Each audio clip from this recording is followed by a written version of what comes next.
Well, yo, yo, yo, Broncos country, we are live 54 minutes before the Broncos kickoff in Baltimore. Huge week 9 game against the Ravens. Super looking forward to it, man. I don't know how many people will join this live stream, but I was going to kind of do a 2-in-1 where this is going to be a video that I roll out with anyways. So appreciate all of you who decide to tune in very much so.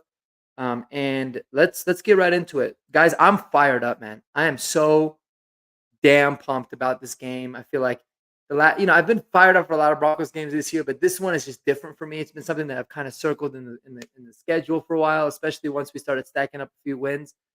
I really got pumped up about this game, and I can't wait. I can't wait for it.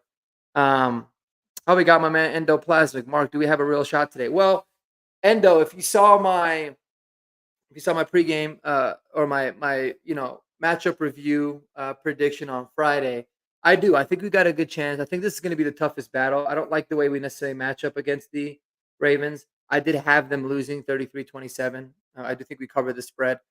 But what I want to see mainly from this team more than anything is I want to see them look competitive. I want to see them look like they belong on the road, East Coast game against arguably the best team in the AFC. So I think we have a shot for sure any given Sunday. The way that this defense has been playing, the way that the offense has kind of started to show some signs, I do. I believe that we have a chance today. I think it's also interesting too when you look at the Broncos inactives for the day. We, we had two cornerbacks inactive, and then we activated Ioma Uwazurike, who's obviously the lineman, who's been inactive for the last few weeks. This tells me the Broncos are focusing defensively on stopping the run as much as they can by having an extra lineman in. Uh, Owuzurike is very good against the run. He's shown that. So it's going to be really about stopping Derrick Henry and stopping Lamar Jackson, obviously, from beating you on the ground. But a pretty obvious game plan, but I think that's what's going to end up ultimately happening. Additionally to that, the Broncos have a linebacker named Quan Alexander who they've activated for the third straight week. He's been playing more and more. And Quan Alexander last year he played with the Steelers and he had one of his best career games against the Ravens before he ultimately got hurt like a few weeks after. But he was a beast in that Baltimore Ravens game. The Steelers ended up winning that game. They held the Ravens to only 10 points. So he could be a major factor in this game and in the role that he ends up playing in my opinion, because he's somebody that is athletic enough to be kind of a spy for Lamar Jackson. He could also cover some of those tight ends as well. I'm not so much like a lot of people are worried about, Derrick Henry. Obviously, he's somebody that should be of concern, but I really don't like the way that Mark Andrews and Isaiah Likely match up with our linebackers. I think our linebackers have been playing really well, but they haven't really gotten truly tested in the pass game like I think they will this week. I think if I was the Ravens, that's where I was looking to exploit this matchup because you could assume that the receivers that you have and Zay Flowers and now in Deontay Johnson and Rashad Bateman, you can limit or shut those guys down with the secondary that we have. That's a pretty common thing. But when you look at the linebackers that we have specifically in coverage, I think that there's going to be a little bit of weaknesses there. So I can't wait to see the game plan. I think that the Broncos are going to make a ton of adjustments during the game. They might come out with a plan in mind. It might not go very well, and they'll have to make adjustments on the fly. One thing Vance Joseph's proven, he's good at doing that. He's been really, really good at that this year. The defense has had some of those games where they've had a little bit slower starts. They didn't look quite like themselves, but they made some really big adjustments as the game went on. So look for that. And on offense, who's going to be the wide receiver? Who's going to be the skill set player around Bo Nix that is going to make those plays, right? The Ravens will do everything in their power to shut down Cortland Sutton. We already know that. Most teams do. Cortland Sutton is, in my opinion, not even a true wide receiver one anyways, but there's going to have to be players around Bo that make plays, whether it's in the run game or in the pass game. Troy Franklin and Marvin Mims, they're going to have their opportunities today. This Ravens secondary is not good. There's a lot of um, people that will get prime opportunities against this team. There's a lot of players. They are one of the worst against the pass. guys are wide open. You saw what the Browns did against them last week, right? And really every team has been putting it on through the air against this team. So Bo Nix is going to have his opportunities. There should be guys that are open. It's a matter of can they make the plays around him? Troy Franklin, Marvin Mims, Adam Troutman, those kind of guys. And this has always been my big concern with this team because I've always liked the potential and I've been intrigued by some of the talent that we have, but they have not. I don't think they're currently where they need to be developmentally to be able to make a huge impact. I personally would really like to see a lot more Devon Vele as well, because I feel like he's been the most consistent of all the receivers outside of Cortland Sutton that's actually out there making plays, right? Whenever the ball is thrown to him, it seems like he's making the catch. He made a really, really tough one and saved Bo on one last week. So why not get him involved more?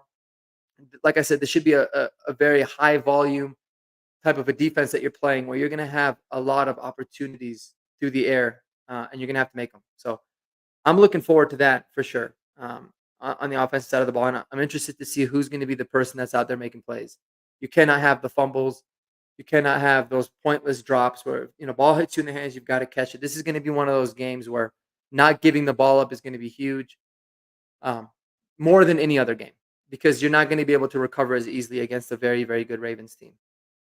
So that's going to be one. And then on the other side is can we force those turnovers? Right. I think we can. Um, I think there's going to be opportunities out there. It's just going to be a matter of taking advantage of what it is that we can.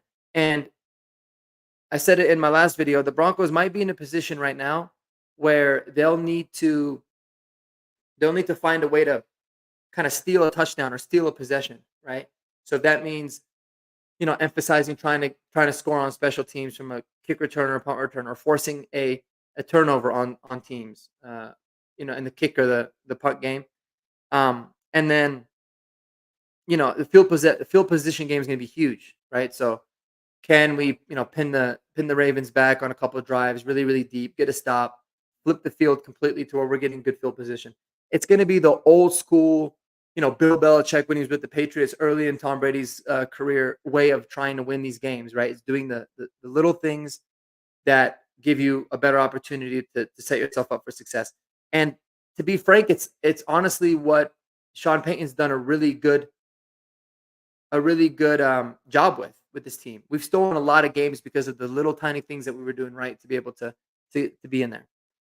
Um, let's check this out. We got Endo's asking, "Who's your dark horse player of the game for the Broncos today?" Man, that's a good question. So I mentioned it earlier. I think defensively, somebody like a Quan Alexander can be a big dark horse player, no doubt about it, just because of the skill set that he can bring and how unique he is defensively. On offense, our dark horse player should be Devon Vele. I think he's somebody that can really put a stress on this defense, especially if you put him in the slot. He's a big wide receiver, big slot player that can go out there and just get you important catches, first downs. He's not going to get you those 60, 70-yard bombs down the field, but he can allow for drives to continue for us to really burn the clock. So I like Devon Vele a lot. I like the matchup a lot this week as well.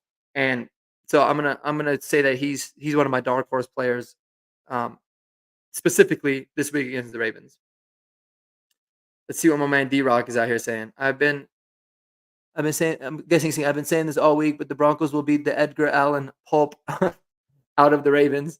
Mile High Country. Yes, sir. I hope so, man. You have been saying it. I've been seeing you in the comments. You've been saying that the Broncos are going to win this game. I'm definitely not pessimistic. I've got optimism that they're going to play really well, that this should be a game that goes into the fourth quarter, no doubt about it. I don't know about beating the Edgar Allan pulp out of them, but I'm good with just winning by 1 point. Works for me, man. I'm good with that. So I think that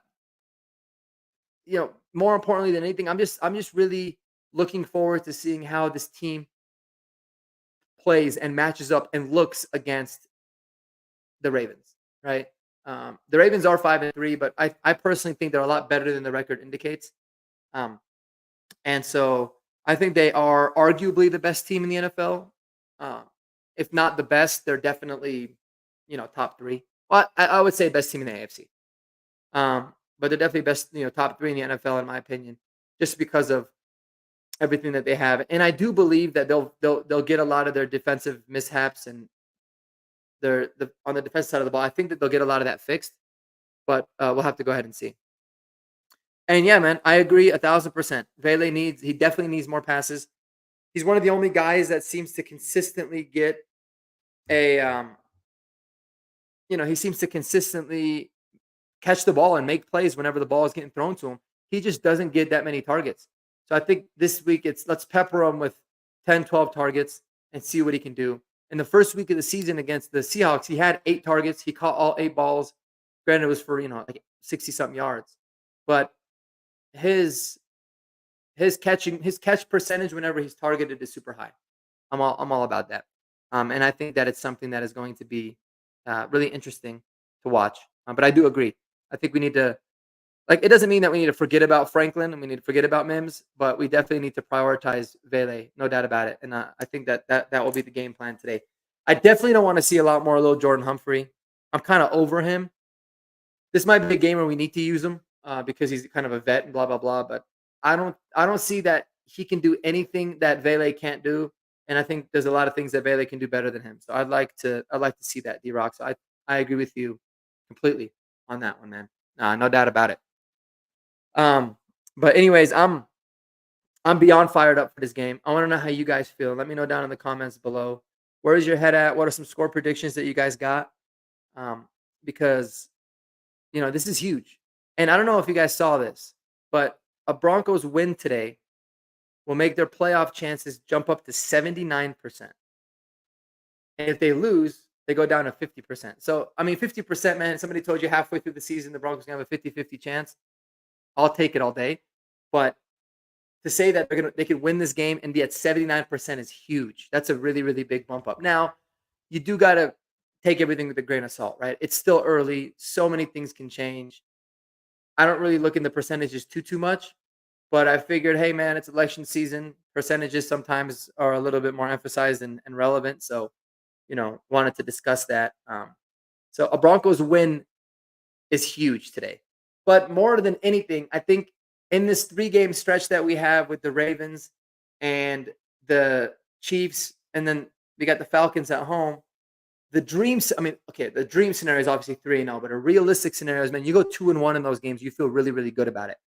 You go 1-2, it's not like, season's over. It'll put you at 6-6 through the first 12, so it puts you right in the thick of things.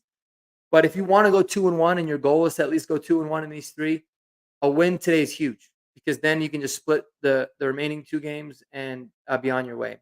So I love it. I do my thing. Come on, baby. I see you. I'm hammering the Broncos today. I love it, man. Let's go. Let's do it. Hammer it up. And I hope that you're right. I hope that if you're betting on them or whatever it is that you're hammering, I hope that it pays dividends for you, man, because that's a win-win across the board. So I love that. I love that. Once we win today, it's time to pick up the phone and buy. You know what's funny, man? In a way, I kind of would disagree with that because I feel like if this particular team, the way the roster is constructed now, is capable of going, on the road and beating a really, really good opponent like the Ravens, there's not going to really be a lot of desperation. I think that we'll still be buyers if that happens, but I don't think we make any kind of desperation moves by any means. I think a loss, especially a close loss, might result in us being more aggressive at the trade deadline than a win would be, because close loss, like, oh, we still need a piece here or two to be able to be a more complete team. Whereas if we beat them, we're like, man, let's just roll with what we got. Why mess up anything that we got going good right now? But either way, I wouldn't be surprised. I think we'll see. I don't foresee the Broncos as necessarily being sellers. If we do and we trade somebody like a Baron Browning, I don't think that's a move that signifies that we're like sellers in the sense that we don't like where we are. I think it's more of a with or without him, we're still projected to be roughly the same team. And if we can get some assets that we can use in the next offseason, that's a good thing. So I love where we're at. This can be a Bo Nix legacy type of game. Not necessarily legacy. I don't like to use that because obviously he's early in his career. But this can be something that I think puts him on the national map. I saw some crazy things from people that call themselves analysts or like pretend like they're covering the NFL. I don't really know who they are on Twitter, but they got a decent amount of followers and they be putting out articles out there like they're really locked in but they're not clearly. And they had like their week 9 quarterback rankings, like the power rankings, and they had Bo Nix like at 28th behind guys like Daniel Jones and I mean, even like Trevor Lawrence this year, he's been awful, and like Prescott, like a lot of guys that have been playing terrible. Um, they have him behind. Yeah, behind like Russell Wilson. Russell Wilson only played 2 games, so it's like I don't know how you. And then he had said, Bo Nix reminds me of uh, not Mac Jones, Kenny Pickett from the Steelers. That's what he says based off of like the numbers. And it's like those kinds of things, man. Like those kinds of things, they bother me because it's like how is somebody like Bo Nix remind you of Kenny Pickett? He's clearly just looking at it from like a statistical standpoint, but he obviously has not watched a minute of Bo Nix and the Broncos play football. For sure, he hasn't because him and Kenny Pickett are nothing alike. I mean, yeah, I even liked Kenny Pickett. I thought he was pretty decent during his rookie year, for being a rookie. But their style is so night and day. It's crazy. So those are just some things that I don't really understand. But I'd like for him to get a little bit more love on the national scale. He did win Offensive Rookie of the Month. I don't think it's that big of a deal. I mean, it's cool, right? It's really cool, but we got bigger goals in mind. I don't care if he doesn't win another Offensive Rookie of the Year award this year. I just want to see him be consistent and continue growing because what I've seen from Bo in some aspects of his game have definitely exceeded my expectations. And in other aspects, I've been a little bit surprised, and I would like to see more growth. So it's kind of a two-way street. So we'll see how that goes. But anyways, guys, we got about 38 minutes till kickoff. I think I'm going to wrap this thing up. I appreciate you guys tuning in. This is a better turnout than I actually anticipated. But let's go Broncos, baby. Let's see how this game goes. We'll have a little. I'll put out a short like I usually do at halftime, just kind of giving a brief recap, and then be sure to catch myself and David Talks Broncos and our buddy Jeremy for the post game later tonight. We're probably going to do it around 7 or 8 p.m. Mountain Time. We haven't come up with an exact time yet, but that's typically what we've been doing is the later night ones to break this game down. But D-Rock, last thing here. I agree with you 1,000%. Right? 1,000%. I think that this is the game, and I said it before. I think this is the game where the Broncos offense has to look at the defense and say, "We got you guys today. We got you. We're going to put them in a good position because we know how much differently that defense plays when they've got a lead." And the Ravens are a very good offense, and the Ravens are going to get theirs against our defense. Period. They just are. So the offense is going to have to put the defense in their back today. So I agree with you 100%. I do my thing. I appreciate you, man. See you, buddy. You guys have a good day, man. Go Broncos. Let's enjoy the day. Enjoy and spend some time with those people that you love, man. And we'll see you guys soon. So go Broncos, baby. Peace out.